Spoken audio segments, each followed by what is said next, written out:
ওয়ালাইসাতিত তাওবাতু লিল্লাযীনা ইয়ামালুনাস সাইয়্যাত, যারা জেনে বুঝে গুনাহ করে, যারা জানা সত্ত্বে পাপের মাঝে জড়িয়ে যায়, যারা জেনেছে আমি এটা পাপ, আল্লাহ এটা নিষেধ করেছেন, জেনে বুঝে সজ্ঞানে পাপের মাঝে জড়িয়ে যায়। এরপর আল্লাহ রাব্বুল আলামিন বলেন তারা শুধু পাপ করতে থাকে, পাপের মাঝে শুধু অতিক্রান্ত হতে থাকে। আল্লাহ রাব্বুল আলামিন কোরআন আল কারীমের মাঝে জানিয়ে দেন যাদের তওবা কবুল হবে না, যারা নিজেদেরকে ঈমানদার দাবি করে কিন্তু ঈমানদার দাবি করার পরেও তারা মুনাফিক হিসাবে কিয়ামতের ময়দানে উঠবে। আমরা জিজ্ঞেস করলাম রব্বুল আলামিন তারা কারা? আমার আল্লাহ রব্বুল আলামিন কোরআন আল কারীমের সূরাতুল হাদিদে আমাদেরকে জানিয়ে দেন, শোনো দুনিয়ার মানুষেরা, আমি তাদের পরিচয় দিয়ে দেই কারা পাপ করার পরেও, কারা মুমিন হওয়ার পরেও কিয়ামতের ময়দানে সময়কে অতিক্রান্ত করার পরে কারা গুনাহ নিয়ে উঠবে। তাদের হলো 4টি গুণ। কয়টি গুণ? জোরে বলেন, জোরে বলেন, কয়টি গুণ? 4টি গুণ। যারা মুনাফিক হিসাবে উঠবে, অর্থাৎ দুনিয়াতে জেনে বুঝে পাপ করার পরেও আল্লাহ কাদের তওবা কবুল করবেন না? আল্লাহ বলেন 1 নম্বরে তাদের জন্য তওবা নাই যারা জেনে বুঝে পাপ করে, আর তারা হাত্তা ইযা হাদরা আহাদুহুমুল মাউত, মরণ পর্যন্ত তারা এই কাজগুলো করে বেড়ায়। আমরা বললাম আল্লাহ কি কাজ আমাদেরকে একটু বলেন।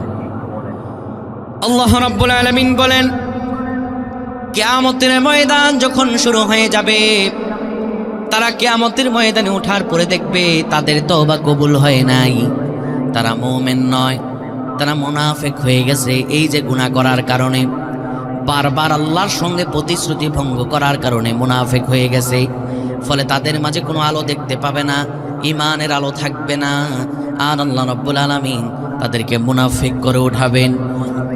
কিয়ামতের ময়দানে সব মুমিন যারা হবে সবার থাকবে ঈমানের আলো। কিসের আলো? ঈমানের আলো। এই ঈমানের আলোটা এমন ভাবে তাদের মাঝে থাকবে, আল্লাহ তাআলা জানিয়েছেন ইয়াসআ নূরুহুম বাইনা আইদিহিম ওয়া বিআইমানিহিম, তাদের ডান দিক থেকে আলো বের হবে এবং সামনের দিক দিয়ে আলো বের হবে যারা হবে ঈমানদার। কিন্তু যারা মুনাফিক হবে তারা ওঠার পরে তাদের কোনো আলো দেখবে না, ফলে তারা ঈমানদারদের কাছে আলো চাইবে কিন্তু ঈমানদাররা তাদেরকে আলো দেবে না। আর ঈমানদাররা তাদেরকে জানিয়ে দিবে কেন তোমাদের আলো নাই, এই আলো না থাকার জন্য তোমরাই দায়ী। কি তোমরাই দায়ী? 4 কারণ তোমাদের, কারণ এই জন্য তোমরা আলো আনতে পারে নাই, তোমাদের তওবা কবুল হয় নাই। 1 নাম্বার ঈমানদাররা জানিয়ে দিবে ওয়ালাকিন্নাকুম ফাতানতুম আনফুসাকুম ওয়া তারাব্বাসতুম ওয়ারতাবতুম। 1 নাম্বার কারণ হলো তোমরা তওবা করেছো কিন্তু বারবার নিজেকে এমন এমন পরিস্থিতিতে ফেলেছো যেই পরিস্থিতিতে পড়ে গেলে পরে তোমার ঈমানগুলো প্রশ্নবিদ্ধ হয়ে যায়। অর্থাৎ তুমি নিজেকে বারংবার পাপ করার পরে আল্লাহর কাছে মাফ চেয়েছো, কিন্তু এমন পরিস্থিতিতে নিজেকে ফেলেছো যেই পরিস্থিতিতে পড়লে পরে তোমার ঈমান প্রশ্নবিদ্ধ হয়ে যায়। এখন ঈমান প্রশ্নবিদ্ধ হয়ে যায় এমন পরিস্থিতি কোনটা? ধরেন সমাজের বুকে এমন লোক আছে 2 বছর 4 বছর 5 বছর হয়ে গেছে কোনো সন্তান হয় না, এত ডাক্তারের কাছে গেছে, পরীক্ষা নিরীক্ষা করে দেখে কোনো সমস্যা নাই কিন্তু সন্তান হয় না। সমাজের এক লোক বলে দিল বাবারে যেহেতু তোমার সন্তান হয় না, অমুক বাবার দরকার আছে, অমুক বাবার মুরিদান আছে, অমুক মাজার আছে, ওইখানে গিয়ে মান্নত করে দাও, সন্তান হলেও তো হতে পারে। আপনি অন্ধবিশ্বাসে তার কথা শুনে ওই মাজারে আজারে গিয়ে সন্তানের জন্য মানত করে দিলেন। অর্থাৎ আল্লাহ আপনাকে পরীক্ষায় ফেলেন নাই, নিজে এমন ভাবে নিজের ঈমানের পরীক্ষায় আমরা ফেলি কি ফেলি না? ফেলি না? বিভিন্ন মাজার আজারে গিয়ে সন্তান চায়, এমন লোক আছে না নাই? তাহলে যদি জিজ্ঞেস করেন কেন গেলা, মাজার কি তোমার সন্তান দিতে পারে? উত্তর আসবে কি না, মাজার আমাকে সন্তান দিতে পারে না। তো মাজারের কাছে কেন গেলা?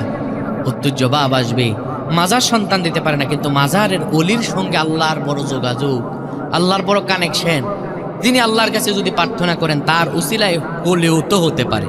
এই ধরনের চিন্তা ভাবনা আমাদের সমাজে আছে না নাই? মাজারে যারা যাবে তাদের ঈমান নষ্ট হয়ে যাবে, ঠিক কি না? মাজারগুলোতে কি চলে?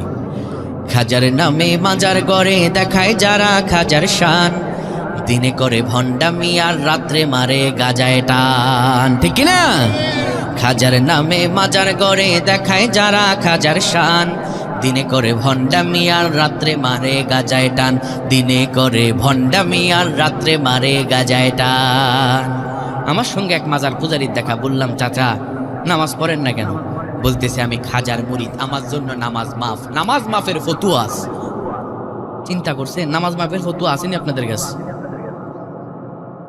বললাম কি ফতুয়া দেন তো? সে বলতেছে পানির নিচে মোম জ্বলাইলে মোম তো আর জ্বলে না, খাজা বাবার মুরিদ হইলে নামাজ রোজা লাগে না। ফতুয়াটার পাইছেন নি আপনারা? পানির নিচে মোম জ্বলাইলে মোম তো আর জ্বলে না, খাজা বাবার মুরিদ হইলে নামাজ রোজা লাগে না। মাজারেতে যাবে যারা তারা হবে ইমান হারা, ঠিক না? মাজারেতে যাবে যারা তারা হবে ইমান হারা, আমল সব ধ্বংস হবে থাকবে না তার ইমান, দিনে করে ভণ্ডামি আর রাত্রে মারে গাজায় টান। দাড়ি টুপি নাই রে ভাই রে, আছে শুধু চুল, সুন্নতের খবর নাই সে আশিকে রাসূল। দাড়ি টুপি নাই রে ভাই রে, আছে শুধু চুল, সুন্নতের খবর নাই সে আশিকে রাসূল। মাজারে সারা বেলা চলে ওই গাজার মেলা, মাজারে সারা বেলা চলে ওই গাজার মেলা, আমল সব ধ্বংস হবে থাকবে না তার ইমান, দিনে করে ভণ্ডামি আর রাত্রে মারে গাজায় টান। তাহলে মাজারের সঙ্গে আমাদের কোনো সম্পর্ক নাই। কিন্তু যারা মাজারের সঙ্গে সম্পর্ক রাখবে, যারা মনে করবে এই পীর আমারে দিতে পারে, পীরের রুসিয়া করে হয়তোবা নৌকার মধ্যে উঠে আমি জান্নাতে যেতে পারি, এই চিন্তা চেতনা যার থাকবে, আর পীরের দরবারে গিয়ে যারা মানত করবে মাজারে, তাদের ইমান সঙ্গে সঙ্গে ধ্বংস হয়ে যাবে। অর্থাৎ এই যে ইমানের পরীক্ষা, এই ইমানের পরীক্ষায় কি আল্লাহ ফেলছেন নাকি আপনি নিজে ফেলছেন? বলেন বলেন, আল্লাহ ফেলছেন? আল্লাহ মাজারে যেতে বলছেন, কিন্তু আপনি নিজে যান নাই, আপনি নিজে গেছেন মাজারে, আর যাওয়ার কারণে আপনার ইমান প্রশ্নবিদ্ধ হয়ে গেছে। এখন আপনি শুনলেন আর তাওবা করলেন, কিন্তু আবার গেলেন। এটাই হলো নিজেকে এমন পরিস্থিতিতে ফেলা যেখানে ফেললে পরে ইমান প্রশ্নবিদ্ধ হয়ে যায়। আমাদের সমাজে আরেক শ্রেণীর লোক আছে, নামাজ 5 ওয়াক্ত পড়ে, কিন্তু দেখবেন নামাজ 5 ওয়াক্ত পড়ে এরা যখন বুড়া হয়ে যায় অপশন নেয় কয়টা টাকা পয়সা গুটায়া এবার আসরের সময় হয়ে গেলে পরে সুদের কারবার করে। এমন লোক আছে না নাই? আছে না? আসরের সময়টা হইলেই হয়েছে সুদের কারবার করে। কি বলতেছে, চাচা 1000 টাকা ঋণ দেন, সোমবারই দিয়ে দিব। বলতেছে না বেটা, টাকা সাথে নাই। আরে চাচা দেন না, 1000 টাকাই তো। না বেটা, টাকা নেই। এবার বলছে চাচা এমনি মনে করছেন টাকা দিব, আজকে টাকা দিবেন, সোমবারে 1250। তো চাচা বলতেছে বোকা বেটা, টাকা কি পকেটে থাকে? টাকা তো থাকে ঘরে, তাড়াতাড়ি আয়। এবার ঘর থেকে আলমারি বের করে 1000 টাকা দিচ্ছে, আর বলতেছে আর টাকা পয়সা লাগলে তাড়াতাড়ি বল, তোর চাচিও একই ব্যবসা করে। ওইদিকে মাগরিবের সময় হয়ে গেছে, ছোট্ট দিনের বেলা নামাজের সময় চলে যাচ্ছে, তাড়াতাড়ি কর, আমার নামাজ ধরা লাগবে। এমন বাটপাট ধরনের মুসল্লি আছে না নাই? আপনি হারাম জেনেছেন, তারপরে বারংবার হারামের মাঝে জড়িয়ে যান। আল্লাহ রাব্বুল আলামিন জানাচ্ছেন, যারা ঈমান নিয়ে যেতে পারবে না তাদের 1 নাম্বার গুনাহবলী হলো তারা বারবার নিজেকে এমন পরিস্থিতিতে ফেলে, যেই পরিস্থিতিতে ফেললে পরে তাদের ঈমান প্রশ্নবিদ্ধ হয়ে যায়। এটা হলো তাদের 1 নাম্বার গুণ। 2 নাম্বার গুণ হলো অতারাব্বাসতুম, দীর্ঘসূত্রিতা করে। কি করে বাবা? আপনারা মনে হয় কথা বলতে অভ্যস্ত না, আমি চাচ্ছি একটু ক্লাসিক্যাল ভাবে কথা বলতে, একটু শুনে যান। এই 4টা গুণ থাকলে অবশ্যই আপনি ঈমান নিয়ে যেতে পারবেন না। 1 নাম্বার, নিজেকে এমন পরিস্থিতিতে ফেলা যেখানে পড়লে পরে ঈমান প্রশ্নবিদ্ধ হয়ে যায়। 2 নাম্বার অতারাব্বাসতুম, দীর্ঘসূত্রিতা করা। দীর্ঘসূত্রিতা কি? দীর্ঘসূত্রিতা হলো এটা পাপ, আমি জেনেছি, আপনাকে বলা হলো এই পাপ ছেড়ে দেন, আপনি পাপটা ছাড়লেন না। আপনি ভাবলেন পাপ আজকে করি, কালকে আল্লাহর কাছে মাফ চেয়ে নিব, আজকে ভালো হব না, আগামী রমজানে ভালো হব। রমজান চলে গেল, বছর পেরিয়ে গেল, কিন্তু গুনাহ আপনি ছাড়লেন না। এটার নাম হলো দীর্ঘসূত্রিতা করা। এটার নাম কি বাবা? দীর্ঘসূত্রিতা করা। 3 নাম্বার অর্তাবতুম, সন্দেহ পোষণ করা। আল্লাহর দিনের ব্যাপারে নিজের মন মোতাবেক, নিজের মস্তিষ্ক মোতাবেক আপনি আল্লাহর দিনকে প্রচার করা। যেমন আমাদের দেশে 1 শ্রেণীর মহিলারা আছে, দেখবেন এরা পর্দা করে, কিন্তু এমন অবস্থায় এদের পর্দার বোরকা পরে ঠিক আছে, হিজাব পরে ঠিক আছে, কিন্তু বোরকা হচ্ছে এমন বোরকা যেন তার দিকে তাকালে আকর্ষণ কমবে না, বরঞ্চ আকর্ষণ বেড়ে যাবে। এমন মহিলা মানুষ নাই? আছে? এর যদি আপনি গিয়ে বলেন, বোন আপনার পর্দা তো হয় নাই, আপনি ভালো করে পর্দা করেন, বলবো হুজুর নতুন ফতুয়া আনছেন, এই যে দেখেন বোরকা লাগাইছি, হিজাবও লাগাইছি, আর কি করব, জান দিয়ে ফেলবো নাকি? এমন লোক নাই। যাদেরকে আপনি ইসলামের দাওয়াত দিতে যাবেন, কিন্তু এরা সন্দেহ পোষণ করবে, নিজেদের মন করা মোতাবেক ফতোয়া দেবে, আল্লাহর দিনের উপরে তাদের মন মোতাবেক ফতোয়া দেবে। এভাবে তারা আল্লাহর দিনকে অপছন্দ করে বেড়ায়, আল্লাহর দিনকে সন্দেহ পোষণ করে বেড়ায়। 4 নাম্বার গুণাবলী যেই কারণে তারা ঈমান নিয়ে যেতে পারবে না, আল্লাহ রাব্বুল আলামিন জানিয়ে দেন, অগররাতকুমুল আমানি হাত্তা জাআ আমরুল্লাহ। 1 নম্বরে নিজের এমন পরিস্থিতিতে ফেললেন, যেই পরিস্থিতিতে পড়ে গেলে পরে ঈমান প্রশ্নবিদ্ধ হয়ে যায়। 2 নম্বরে এমন পরিস্থিতিতে নিজেকে ফেললেন, যেই পরিস্থিতিতে আপনি দীর্ঘসূত্রিতা করলেন, পাপের পর পাপ করে গেলেন, আর ডেট দিলেন, অমুক তারিখে পাপ ছেড়ে দিব, অমুক তারিখে নামাজ ধরবো, অমুক তারিখে দাড়ি রাখবো, অমুক তারিখে ভালো হয়ে যাব, দীর্ঘসূত্রিতা করলেন। 3 নাম্বার আল্লাহর দিনের ব্যাপারে নিজের মন মোতাবেক চলাফেরা করলেন, আর কেউ জিজ্ঞেস করলে বলেন এটাই তো দিন মানা। 4 নাম্বার আল্লাহ বলেন, যখন এই 3টা কাজ করবা, আমি আল্লাহ জানিয়ে দিলাম, অগররাতকুমুল আমানি হাত্তা জাআ আমরুল্লাহ। এই কাজগুলো করার কারণে ফলে তাদের মাঝে আমি একটা পর্দা তাদের চোখে মেরে দিব। কি মেরে দিবেন? পর্দা মেরে দিবেন। ফলে আর দিনের কথাগুলো ভালো লাগবে না, কোরআনের কথাগুলো ভালো লাগবে না, এগুলো তাদের শরীরে অ্যান্টিবায়োটিকের মতো শরীরে লাগা শুরু করবে, ঠিক কি না? কিছু কিছু মানুষ আছে কোরআনের কথা বলবেন, আল্লাহ বলেন যারা মুমিন হয় তাদের সামনে কোরআনের কথাগুলো বলা হলে যাদাতহুম ঈমানা, তাদের ঈমান বেড়ে যায়। কিন্তু কিছু কিছু লোক আছে এদের সামনে কোরআনের কথাগুলো বলে উঠলে এরা কোরআনের বিরুদ্ধাচরণ করা শুরু করে, ঠিক কিনা? মঞ্চের ভিতরে এরা সভাপতি হিসাবে আসনে বসে থাকে, মঞ্চের ভিতরে এরা আলেমদের পাশে বসে বড় বড় নেতা নামধারী হয়, নাম আব্দুল গফুর, কিন্তু ও কাজ করে শয়তানের চালা চামুন্ডার মতো, ঠিক কিনা? যখন কোরআনের কথাগুলো বলা হয়, রাসূলুল্লাহ সাল্লাল্লাহু আলাইহি ওয়াসাল্লামের চোখে যখন কোরআনের কথাগুলো বলা হতো, কাফের মুশরিকরা তখন বলে দিত, ওয়াকালাল্লাযীনা কাফারু লা তাসমাউ লিহাযাল কুরআন ওয়ালগাউ ফীহি লাআল্লাকুম তাগলিবুন। কোরআনের কথা শুনবা না, আর যদি তোমাদেরকে শোনানো হয় সেখানে বিশৃঙ্খলতা করবা, কোরআনের কথা শুনতে দিবা না। আজ পর্যন্ত কিছু কাফের মুশরিকদের ওই রূপধারী মুসলমান আছে যারা নামে মুসলমান কিন্তু ভেতরে নেফাকি। এরা কোরআনের কথা শুনলে গা জ্বালা উঠে, ঠিক কিনা মুসলমান? এরা কোরআনের কথা বললে 144 ধারা জারি করে, কোরআনের কথাগুলো বললে আলেমদের নামে মামলা হামলা মোকদ্দমা করে বেড়ায়, ঠিক কিনা? আমরা বিগত দিনে দেখেছি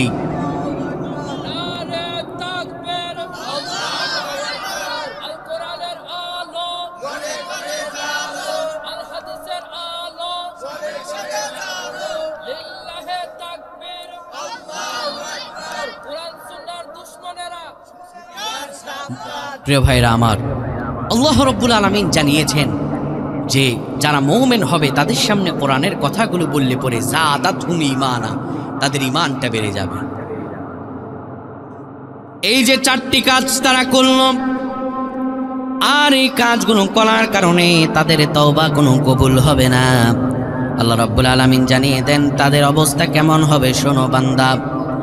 হাত্তা ইযা হাদারা আহাদুহুমুল মাউত, বারবার গুনাহ করতে করতে আল্লাহর কাছে এই গুনাহ করেই তওবা করে, এই গুনাহ করেই তওবা করে, কিন্তু এদের মরণ যখন আসে, নাকের ডোগায় মরণ এসে যায়, তখন তারা চূড়ান্ত তওবা করতে উদ্যত হয়। তখন তারা বলে, ও আল্লাহ, ক্বালা ইন্নী তুবতুল আন, আল্লাহ এখন আমি খালেস তওবা করলাম, রব্বুল আলামিন আপনার কাছে আমি এখন মাফ চাইলাম, চূড়ান্ত মাফ। আল্লাহ গো, আপনি আমারে মাফ করে দেন, আমার তওবাগুলো কবুল করে দেন। কিন্তু আমার আল্লাহ বলেন তাদের তওবাগুলো কবুল হবে না। কার কথা? আল্লাহকে জিজ্ঞেস করলাম, রব্বুল আলামিন এদের তওবা কবুল হবে না, ফলে অবস্থাটা কেমন হবে আল্লাহ রাব্বুল আলামিন জানিয়ে দেন। শোনো ইমানদার বান্দারা, তাদের অবস্থা হবে এমন, ওয়ালাল্লাযীনা ইয়ামুতুনা ওয়া হুম কুফফার। আল্লাহ রাব্বুল আলামিন জানিয়ে দেন, শোনো দুনিয়ার মানুষেরা, আমি রব আল্লাহ তাআলা বলে দিলাম, তাদের অবস্থা এমন হয়ে যাবে, তাদের তওবা কবুল না করার কারণে কাফেররা যেমন করে ঈমান হারা হয়ে মারা যায়, তারাও তেমন কাফেরদের মতো করে মারা যাবে। নাউযুবিল্লাহ। তাহলে জেনে বুঝে পাপ করা যাবে এবং তাওবা আজ থেকে করা লাগবে, কাল থেকে নয়।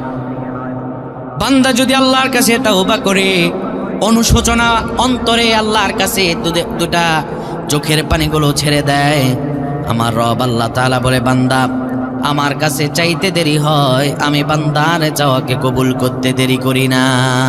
সুবহানাল্লাহ। আল্লাহ বলেন, বান্দা আমার কাছে চাইতে দেরি হয়, আমি আল্লাহ বান্দার তওবাকে কবুল করতে দেরি করি না। আল্লাহ রাব্বুল আলামিন বলেন, বান্দারে তুমি যদি আমার কাছে তাওবা করো, তুমি যদি আমার কাছে ক্ষমা চাও, আমি রব আল্লাহ রাব্বুল আলামিন তোমাকে জানিয়ে দিলাম, বান্দা তোমার তওবাগুলো আমি এমন ভাবে কবুল করব।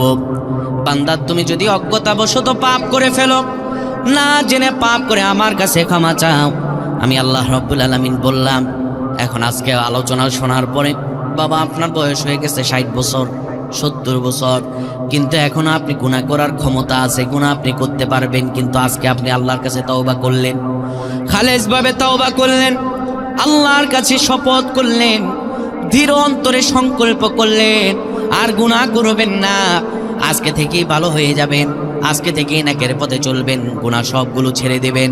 আল্লাহ রাব্বুল আলামিন বলে, বান্দা তুমি আশাহত হইও না, মন খারাপ করো না, আমি আল্লাহ তাআলা তোমাকে জানিয়ে দিলাম, তুমি যে 60 বছর 70 বছর গুনাহ করেছো, তুমি যদি আমার কাছে তাওবা করতে পারো, তাওবার মতো তাওবা করতে পারো, আমি রব আল্লাহ তাআলা তোমাকে জানিয়ে দিলাম, বান্দা তোমার 60 বছর 70 বছর গুনাহগুলোকে আমি আল্লাহ নেক দিয়ে রূপান্তর করে দিব। আরো জোরে বলতে পারলেন না সুবহানাল্লাহ? আল্লাহ রাব্বুল আলামিন প্রমাণ দেন, আল্লাহ বলেন, শোনো যদি গুনাহকে নেক দিয়ে রূপান্তর করতে চাও, তবে আমি আল্লাহ রাব্বুল আলামিন বললাম কি করা লাগবে, শোনো, ইল্লা মান তাবা ওয়া আমানা ওয়া আমিলা আমালান সালিহা ফাউলাইকা ইউবাদদিলুল্লাহু সাইয়্যাতিহিম হাসানাত। সুবহানাল্লাহ। আল্লাহ রাব্বুল আলামিন বলেন, ইল্লা মান তাবা, অতএব যে তওবা করলো, ওয়া আমানা এবং ঈমানকে নবায়ন করলো, এতদিন গুনাহ করেছে, শিরক যুক্ত ঈমান ছিল, শিরকে ত্যাগ করে দিল, ঈমানের মাঝে ভেজাল ছিল, ভেজালকে ত্যাগ করে দিল, ঈমানকে পরিচ্ছন্ন করলো, কোনো মাজার আজারে মাথা ঠেকালো না, কোনো বাবার দরবারে গেল না, কোনো ভণ্ড পীর প্রতারকের হাত তারা ধরল না, ঈমানকে শক্তপোক্ত করলো, কোরআন এবং সহিহ হাদিসের উপরে ঈমান আনলো।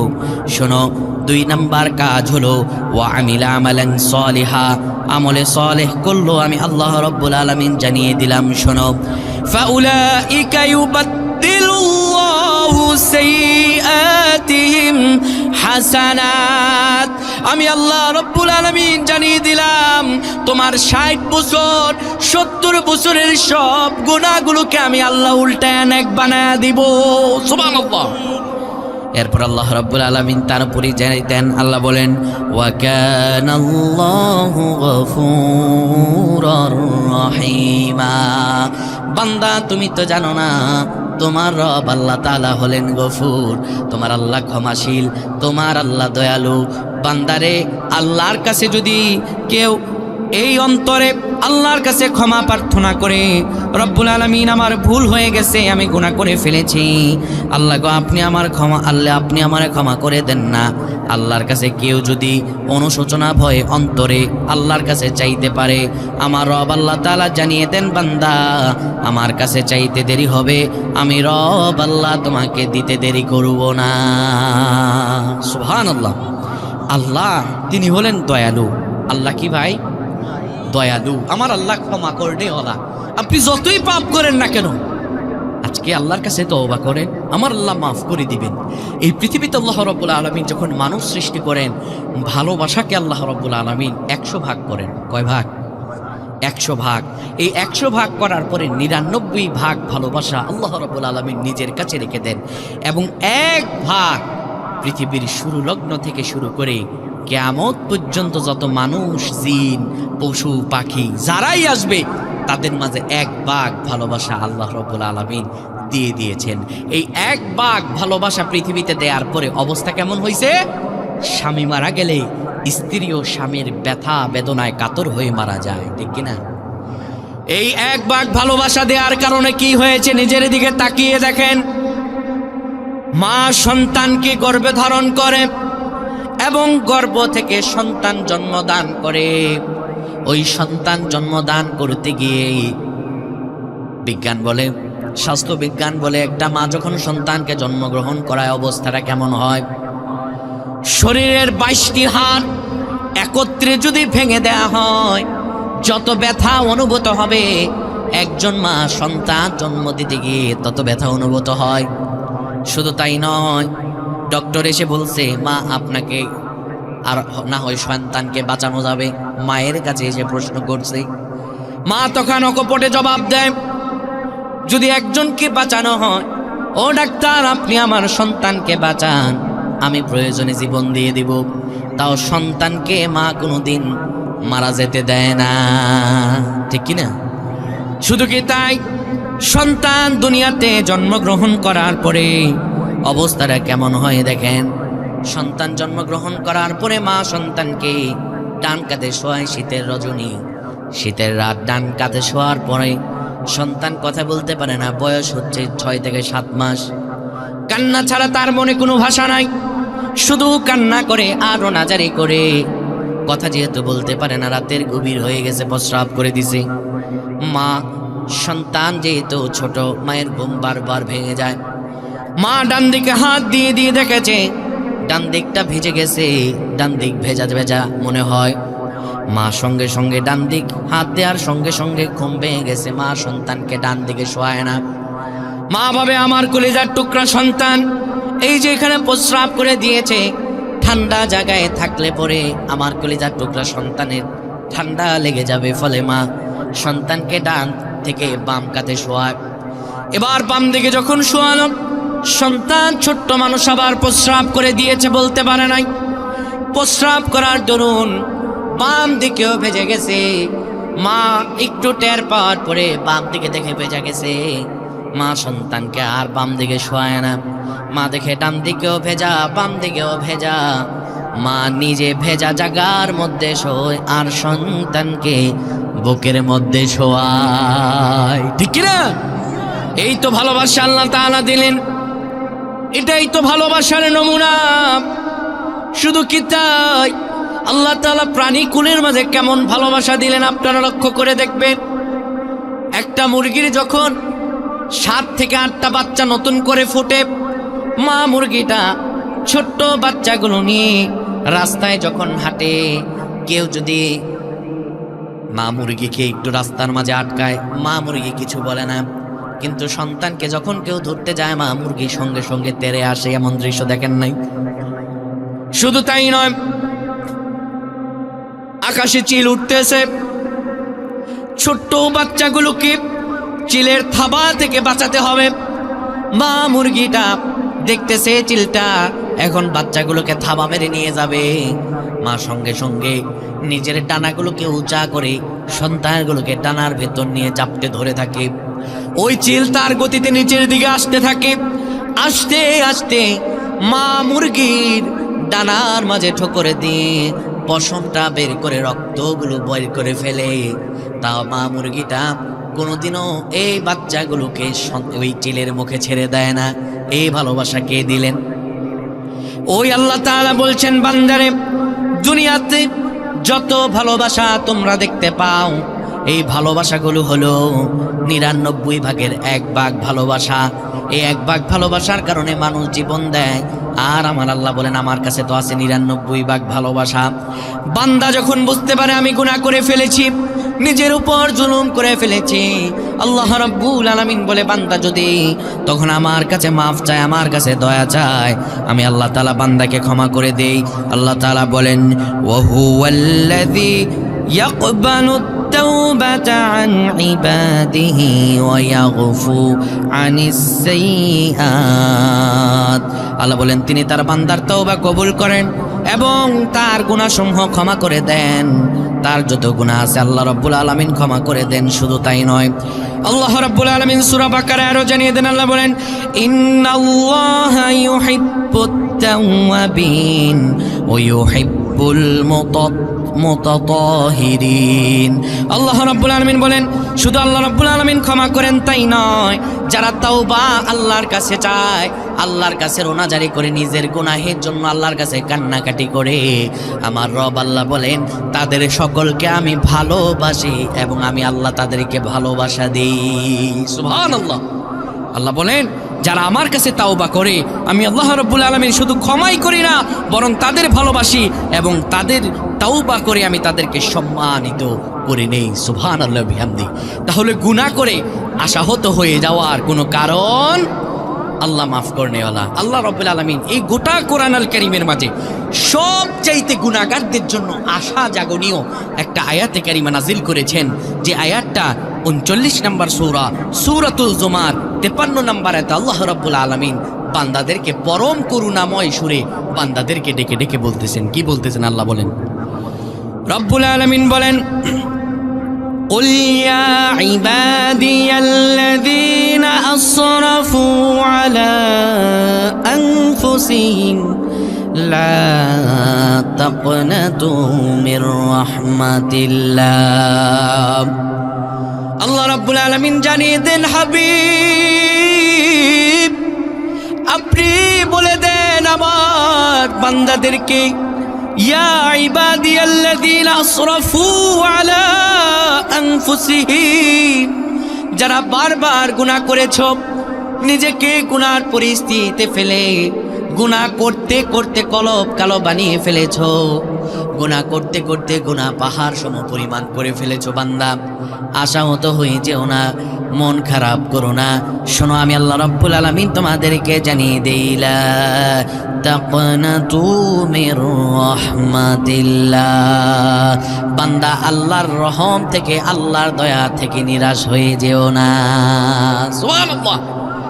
আল্লাহ রাব্বুল আলামিন বললেন বান্দারে তুমি জেনে রাখো ইন্নাল্লাহা ইয়াগফিরুদ দুনুবা জামিআ, তুমি যদি তাওবার মতো করে তাওবা করতে পারো, আল্লাহর কাছে অনুশোচনা ভয়ে আল্লাহর কাছে ক্ষমা চাইতে পারো রে বান্দা, আমি আল্লাহ জানিয়ে দিলাম ইন্নাল্লাহা ইয়াগফিরুদ দুনুবা জামিআ, তোমার বড় পাপ থেকে শুরু করে ছোট্টতর পাপ যত পাপ আছে আমি রব্বুল আলামিন সব পাপগুলোরে ক্ষমা করে দিব। সুবহানাল্লাহ। আল্লাহ রাব্বুল আলামিন বান্দার পাপ ক্ষমা করবেন, কিন্তু তাওবার মতো তাওবা করা লাগবে। কি করা লাগবে ভাই? তাওবার মতো তাওবা করা লাগবে। কেমন করে আমরা তাওবা করব? বিশ্বনবী মুহাম্মদুর রাসূলুল্লাহ সাল্লাল্লাহু আলাইহি ওয়াসাল্লামের সাহাবীরা আমাদেরকেও তা শিখিয়ে দিয়ে গিয়েছেন। সুবহানাল্লাহ। এই হাদিস একটি ঘটনার উপর নির্মিত, এই হাদিসটা একটি ঘটনা কেন্দ্রিক নিয়ে, এটি বলে আমি আমার আজকের আলোচনা সমাপ্তি টানবো। আপনারা এইটুকু জায়গা অন্তত মনোযোগ সহকারে শুনবেন। ছোট্ট ভাইরা তোমরা কিছু সময়ের জন্য একটু কথাবার্তা বন্ধ করে এদিকে একটু মনোযোগ হও। এই হাদিসটি বর্ণনা করেছেন হযরত আলী রাদিয়াল্লাহু তাআলা থেকে বর্ণিত। তিনি বলেন লাম্মা কদিমান নবী সাল্লাল্লাহু আলাইহি ওয়াসাল্লাম আল মদিনা আখা বাইনাল আনসার ওয়াল মুহাজিরিন ফিল মদিনা।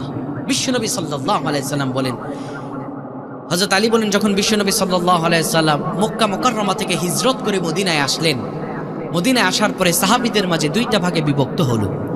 এক ভাগ হলো মুহাজির সাহাবী যারা হিজরত করে এসেছেন, আরেক ভাগ সাহাবী হলো আনসার সাহাবী যারা বিশ্বনবী সাল্লাল্লাহু আলাইহি সাল্লাম মদিনায় আসার পরে নবীজির হাতে হাত রেখে ইসলাম গ্রহণ করেছেন, তাদেরকে বলা হয় আনসার সাহাবী। এই দুইজন সাহাবীদের মাঝে রাসূলুল্লাহ সাল্লাল্লাহু আলাইহি সাল্লাম ভ্রাতৃত্ব বন্ধন করে দিলেন, ঈমানি বন্ধন করে দিলেন। ভাইরা আমার, ঈমানি বন্ধন অর্থাৎ মুসলমানদের ঈমানি বন্ধন রক্তের চাইতে আরো দৃঢ় হয়, ঠিক কিনা? ঈমানি বন্ধন করে দিলেন। তার মধ্যে আখা বাইনা সাঈদ ইবনে আব্দুর রহমান ও সালাবাতুল আনসারী রাদিয়াল্লাহু তাআলা আনহু।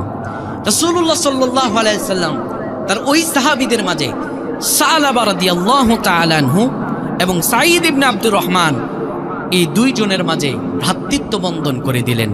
ভ্রাতৃত্ব বন্ধন করে দেওয়ার পরে এই দুইজন ছিল, সাঈদ ইবনে আব্দুর রহমান ছিলেন প্রভাবশালী ব্যক্তি, তিনি ছিলেন একজন বণিক, আর সালাবাতুল আনসারী তিনি ছিলেন একজন গরিব। নবীজি সাল্লাল্লাহু আলাইহি সাল্লাম দুইজনের ভ্রাতৃত্ব বন্ধন করে দিয়ে বললেন, তোমাদেরকে আজ ভাইয়ের বন্ধনে আবদ্ধ করে দিলাম। এদিকে সালাবারও কেউ নাই, আর সাঈদ ইবনে আব্দুর রহমান তোমার যেহেতু সম্পদশালী আছে, তুমি আজকে থেকে তোমার ভাইকে দেখে রাখবে। এরপরে সালাবা চলে আসলেন সাঈদ ইবনে আব্দুর রহমানের বাড়িতে। বাড়িতে আসার পরে তিনি কুয়া থেকে পানি তুলে দেন, জঙ্গল থেকে কাঠ কেটে এনে দেন। আল্লাহ রাব্বুল আলামিন কিছুদিন পরে তাবুক যুদ্ধের জন্য তার রাসূলুল্লাহ সাল্লাল্লাহু আলাইহি সাল্লামকে আদেশ করলেন। মদিনা মুনাওয়ারা থেকে 750 কিলোমিটার দূরে হলো তাবুক। বিশ্বনবী সাল্লাল্লাহু আলাইহি সাল্লাম তাবুক যুদ্ধের জন্য 30,000 সাহাবীকে রেডি করলেন। ওইদিকে রোমান সৈন্য হলো 3 লাখ, আর এদিকে সাহাবী কয় হাজার? এখনই ভুলে গেছেন, বাড়ি নিয়ে যাবেন কি? 30,000 সাহাবী কয় হাজার? আর ওইদিকে রোমান সৈন্য কয় লাখ? কিন্তু ঘাবড়ানোর কোনো কারণ নাই মুসলমান। আল্লাহ রাব্বুল আলামিন ওই সাহাবীদের ঈমানের তর্জনে আর গর্জনে, তাকবীরের গর্জনে 3 লক্ষ কাফের ভয়ে পালিয়ে গেল। যুদ্ধ করা লাগে নাই, 30,000 সাহাবী তাদের ঈমানের দীপ্ত বলে তাদেরকে পরাজয় করে দিয়েছে। ওই যুদ্ধে আল্লাহর হাবিব রাসূলুল্লাহ সাল্লাল্লাহু আলাইহি সাল্লাম সাঈদ ইবনে আব্দুর রহমানকে খাস খাদেম বানালেন। যেহেতু সাঈদ ইবনে আব্দুর রহমান যুদ্ধে যাবে, সালাবাকে বলে গেল, ভাই সালাবা, তোমাকে আমার বাড়ির পাহারাদার হিসাবে রেখে গেলাম। আমার পরিবার পরিজনের কি প্রয়োজন, তাদের কি দরকার, তুমি একটু তাদের এই দরকারগুলো পূরণ করে দেবা। হযরত সালাবা রাদিয়াল্লাহু তাআলা আনহু বাড়ি দেখাশোনা করতে লাগলেন। সাঈদ ইবনে আব্দুর রহমানের বাড়িটা ছিল নির্জন জায়গায়, টিলার উপরে। সালাবা রাদিয়াল্লাহু তাআলা আনহু প্রতিদিন কাঠ কেটে এনে দেয়, কুয়া থেকে পানি উঠিয়ে দেয়। কিন্তু একদিন যায়, নির্জন একাকী জায়গা, নির্জন ঘর। শয়তান হযরত সালাবা রাদিয়াল্লাহু তাআলা আনহুকে প্রয়োজনা দিতে লাগলেন। শয়তান বারবার সালাবার অন্তরে কুমন্ত্রণা দিতে লাগলেন, ও সালাবা, প্রতিদিনই তো কাজ করো, তুমি আজকে কাজটা একটু বন্ধ করো, নির্জনে টিলা, কোনো মানুষ দেখবে না, তুমি একটু সাঈদ ইবনে আব্দুর রহমানের ঘরের দরজাটা খোলো আর শুধু পর্দাটা উঠাও।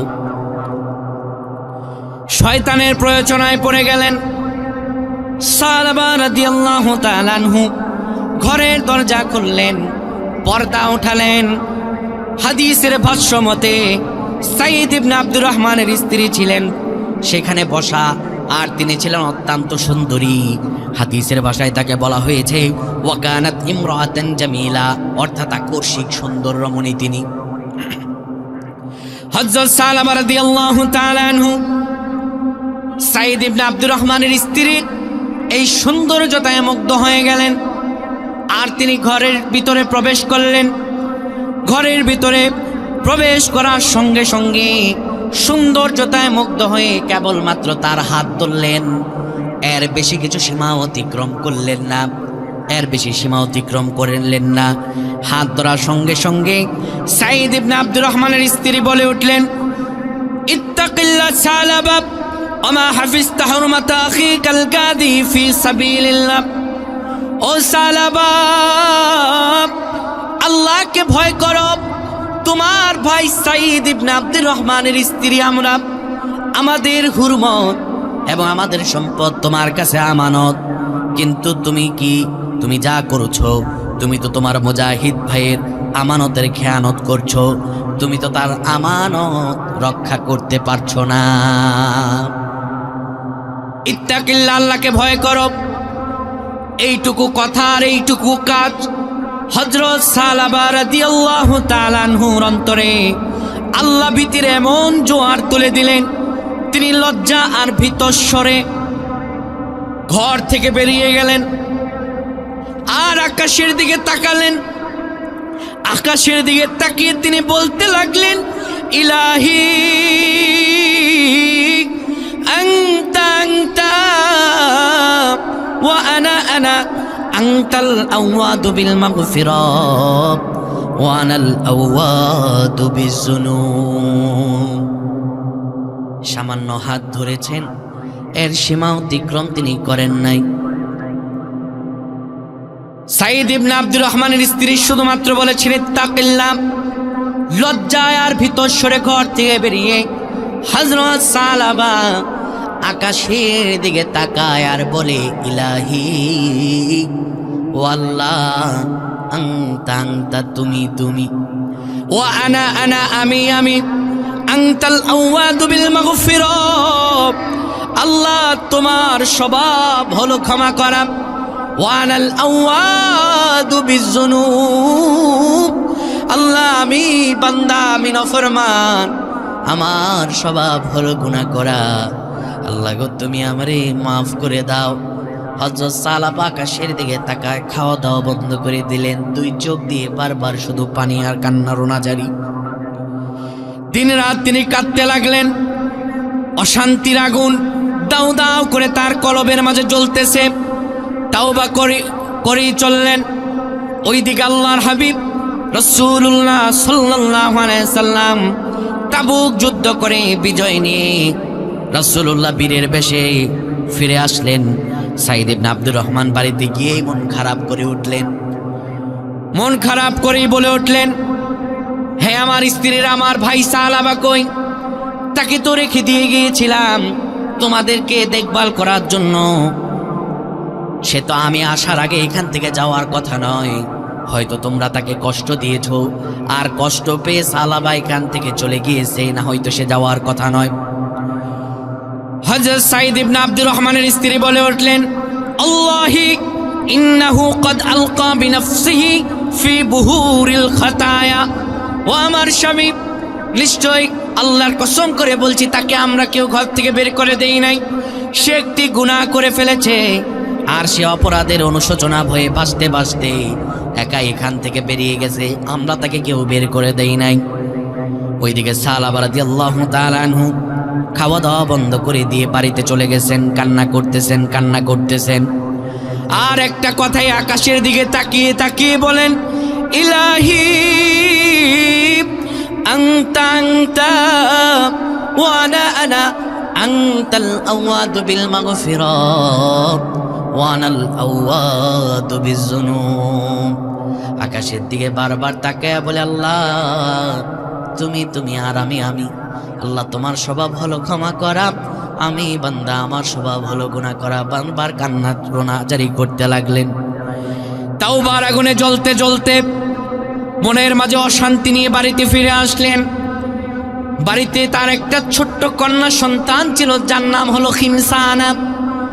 তিনি বাড়িতে যাওয়ার পরে মেয়েকে ডেকে বললেন, মারে, আমি একটি গুনাহ করে ফেলেছি, তুমি আমাকে লোহার শিকল পরায়া দাও, জিঞ্জির পরায়া দাও।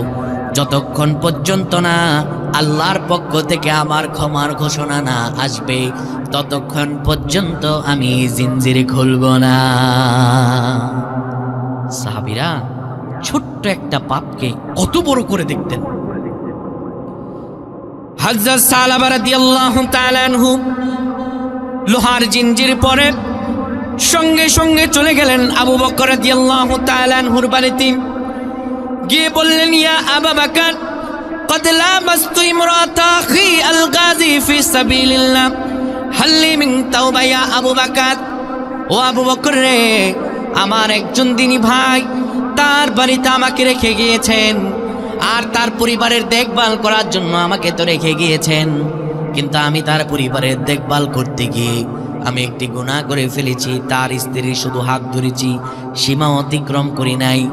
হাল্লি মিন তাওবা ইয়া আবু বকর, আমার কি কোনো তওবা আছে নাকি? আমার কি কোনো ক্ষমা আছে নাকি? এই কথা শোনার সঙ্গে সঙ্গে হযরত আবু বকর রেগে উঠলেন আর বলে উঠলেন, উখরুজ মিন ইনদিক, বের হয়ে যাও এখান থেকে, তোমার চেহারা আর আমি দেখতে চাই না। সঙ্গে সঙ্গে হযরত সালাবা রাদিয়াল্লাহু তাআলা আনহু হযরত আবু বকর তাড়িয়ে দেওয়ার পরে তিনি চলে গেলেন হযরত ওমর ফারুকের বাড়িতে। হযরত ওমর ফারুকের বাড়িতে গিয়ে একই কথা বলে উঠলেন, ইয়া ওমর, قد لامست امرأة أخي الغازي في سبيل الله هل لي من توبة يا عمر। তিনি বলে উঠলেন, ও ওমর, তুমি বিশ্ব নবী মুহাম্মদ রাসূলুল্লাহর প্রিয় সাহাবী, আমার একজন দিনী ভাই আমাকে তার বাড়ি পাহারা দেওয়ার জন্য রেখে গিয়েছেন, কিন্তু আমি শয়তানের প্ররোচনায় পড়ে একটি গুনার কাজ করে ফেলেছি, তার স্ত্রীর হাত ধরেছি, এর বেশি সীমা অতিক্রম করি নাই রে ওমর। হাল্লি মিন তাওবা, আমার কি কোনো তাওবার রাস্তা আছে নাকি? হযরত ওমর একই কথা বলে উঠলেন, উখরুজ মিন ইনদিক, বেরিয়ে যা আমার বাড়ি থেকে। হযরত সালাবা রাদিয়াল্লাহু তাআলা আনহু কোনো পথ পেলেন না, তিনি ক্লান্ত বিশ্রান্ত হয়ে সঙ্গে সঙ্গে চলে আসলেন রাসূলুল্লাহ সাল্লাল্লাহু আলাইহি ওয়াসাল্লামের পবিত্র দরওয়াজায় চলে আসলেন।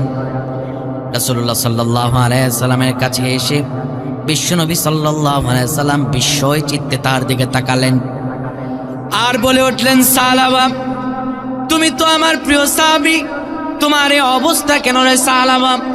চেহারাটা শুকায় গেছে, খাওয়া দাওয়া মনে হয় করো না, কান্না আর রোনা জারিতে তোমার অবস্থা তো বড় খারাপ। ও সালাবা, তোমার অবস্থা তো আমি দেখতে পাচ্ছি, তোমার শরীরে লোহার জিঞ্জির দেখতে পাচ্ছি, লোহার শিকল দেখা যায়। সালাবা রে, এই দৃশ্য দেখার পরে তুমি তো আমারে জাহান্নামীদের কথা মনে করিয়ে দিলে রে সালাবা।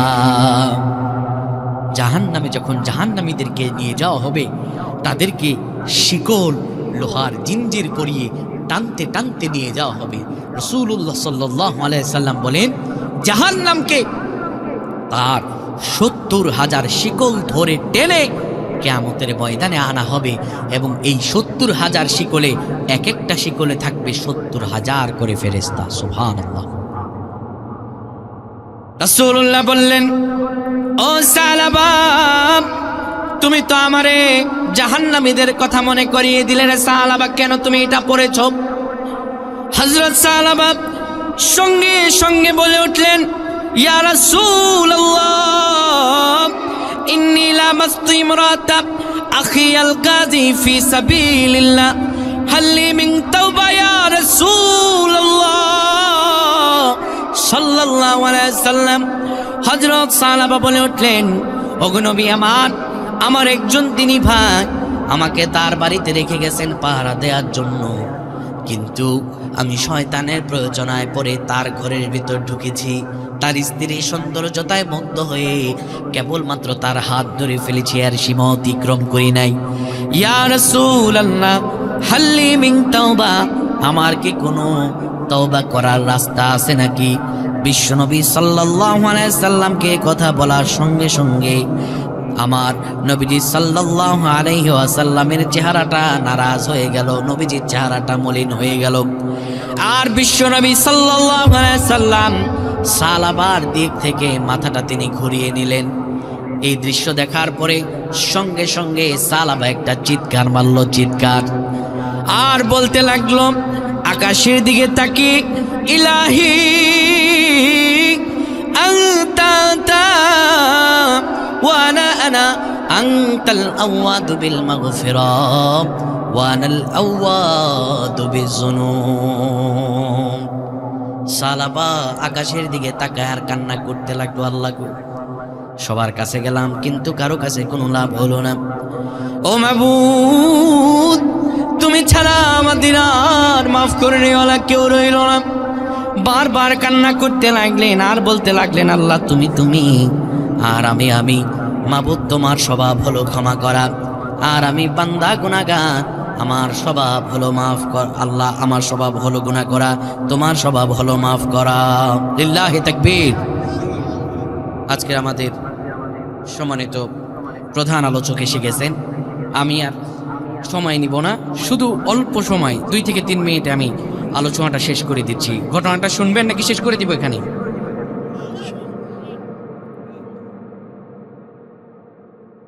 সম্মানিত ভাইরা, তিনি কান্না করতে লাগলেন। এক পর্যায়ে তিনি মদিনা ছেড়ে একটু দূরে পাহাড়ি অঞ্চলে চলে গেলেন। খাওয়া দাওয়া বন্ধ করে দিয়ে পাহাড়ের চূড়ায় গাছের নিচে বসে কাঁদতে লাগলেন। আর শুধু একটাই কথা, আল্লাহ তুমি তুমি, আর আমি। আল্লাহ গো, আনতা লাওয়াদু বিল মাগফিরা, তোমার স্বভাব হলো মাফ করা, আর আমি বান্দা, আল্লাহ আমার স্বভাব হলো গুনাহ করা। বারবার বলতে লাগলেন। তার কান্না দেখে আল্লাহ রাব্বুল আলামিন জিবরাইল আলাইহিস সালামকে ওহী দিয়ে পাঠালেন। হযরত জিবরাইল আমিন তিনি এসে রাসূলুল্লাহকে বললেন, ইয়া রাসূলুল্লাহ, ইন্নাল্লাহা ইকরাউ কাসসালাম। ওগো নবীজি, আল্লাহ আপনাকে সালাম দিয়েছেন এবং ওহী পাঠিয়েছেন আল্লাহ আপনার কাছে। বিশ্বনবী সাল্লাল্লাহু আলাইহি সাল্লাম জিবরাইল আমিনকে বললেন, ভাই জিবরাইল, কি ওহী আল্লাহ এত গুরুত্বপূর্ণ ভাবে পাঠিয়েছেন বলো। জিবরাইল আমিন বললেন, আল্লাহ জানিয়েছেন, হাবিবি আম খালাকতাল খালকা আও আনা। ওগো আমার নবী, আপনি যে সাহাবাকে কোনো সুসংবাদ দিলেন না, সাহাবাকে যে আপনি পাঠিয়ে দিলেন, মুখটা যে আপনি ঘুরিয়ে নিলেন, হাবিবি ও আমার প্রিয় হাবিব, আম খালাকতাল খালকা আও আনা, বান্দাকে আপনি বানাইছেন না আমি বানাইছি। সুবহানাল্লাহ। রাসূলুল্লাহ সাল্লাল্লাহু আলাইহি সাল্লাম জবাব দিলেন, নাম ইয়া সাইয়্যিদি ইয়া রাব্বি আনতাল খালকাল খালকা। ইয়া হে আল্লাহ, আপনি বান্দা বানাইছেন, আমি বান্দা বানাই নাই। আল্লাহ রাব্বুল আলামিন সঙ্গে সঙ্গে জানিয়ে দিলেন, হাবিবি বাশশির আবদি কদ গফারতু লাক, আপনি আমার বান্দাকে সুসংবাদ দিন, আমার সালাবার এই অনুশোচনা করার কারণে, সালাবার কান্না আর রোনাজারি করার কারণে আমি সালাবার তাওবা কবুল করে আমার সালাবাকে মাফ করে দিয়েছি। নবী সাল্লাল্লাহু আলাইহি সাল্লাম সাহাবীদেরকে বলে উঠলেন, মাইয়াতিনি বি সালাবা, কে সালাবাকে আমার কাছে এনে দিতে পারবে দাঁড়াও। ফাকামা আবু বকর ওমর রাদিয়াল্লাহু তাআলা আনহু, হযরত আবু বকর ওমর দাঁড়িয়ে গেলেন, সঙ্গে সঙ্গে আরো দাঁড়িয়ে গেলেন ওকামা আলী ও সালমান, হযরত আলী এবং সালমান দাঁড়িয়ে গেলেন। বিশ্বনবী সাল্লাল্লাহু আলাইহি ওয়াসাল্লাম আবু বকর ওমরকে বসিয়ে দিয়ে হযরত আলী আর সালমানকে পাঠালেন। হযরত আলী আর সালমান খুঁজতে লাগলেন মদিনায়, তন্ন তন্ন করে কোথাও সালাবারে খুঁজে পায় না।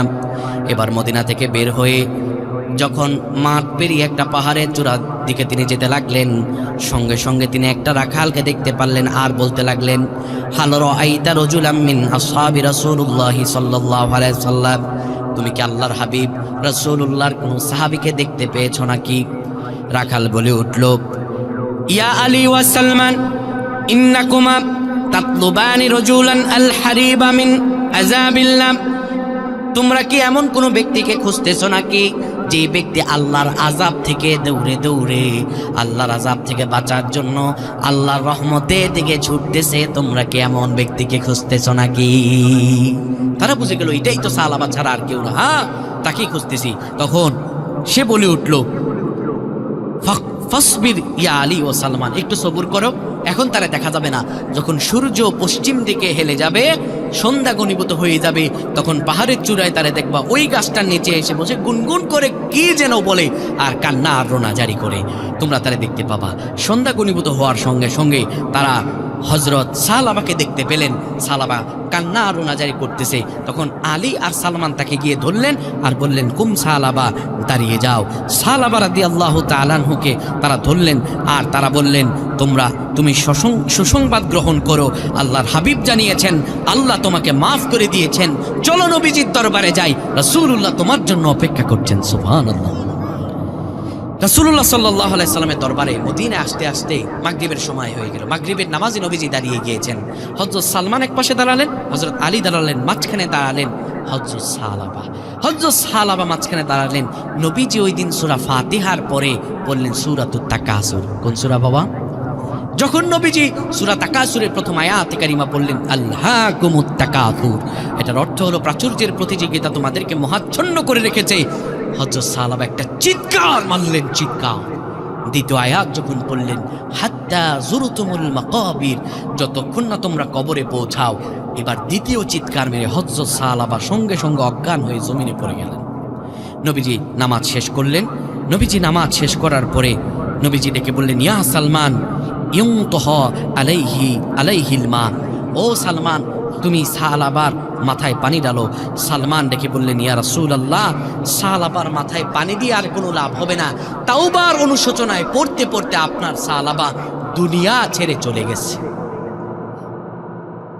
বিশ্বনবী সাল্লাল্লাহু আলাইহি ওয়াসাল্লাম বললেন তার জানাজার ব্যবস্থা করো। ঘটনা আরেকটু এখানে আছে, আমরা সংক্ষিপ্ত করে দিচ্ছি। নবীজি বললেন তার জানাজার ব্যবস্থা করো। জানাজার ব্যবস্থা করা হলো। অসংখ্য সাহাবায়ে কেরাম জানাজাতে চলে যাচ্ছেন। হযরত আলী রাদিয়াল্লাহু তাআলা আনহু দেখতে পেলেন নবীজি সাল্লাল্লাহু আলাইহি সাল্লাম জুতা মুবারক খুলে ফেলেছেন এবং নবীজি সাল্লাল্লাহু আলাইহি সাল্লাম তার বৃদ্ধাঙ্গুলির পায়ের উপর পাড়া দিয়ে দিয়ে, অর্থাৎ বৃদ্ধাঙ্গুলির উপর ভর করে করে নবীজি কষ্ট করে করে হাঁটতেছেন। হযরত আলী বলে উঠলেন ইয়া রাসূলুল্লাহ, আমি তো ব্যাপারটা বুঝলাম না, আপনি পুরো পাটা কেন জমিনে ফেলেন না? আপনি কেন বৃদ্ধাঙ্গুলের উপর ভর করে করে কষ্ট করে করে কেন আপনি হেঁটে জানাজায় যাচ্ছেন?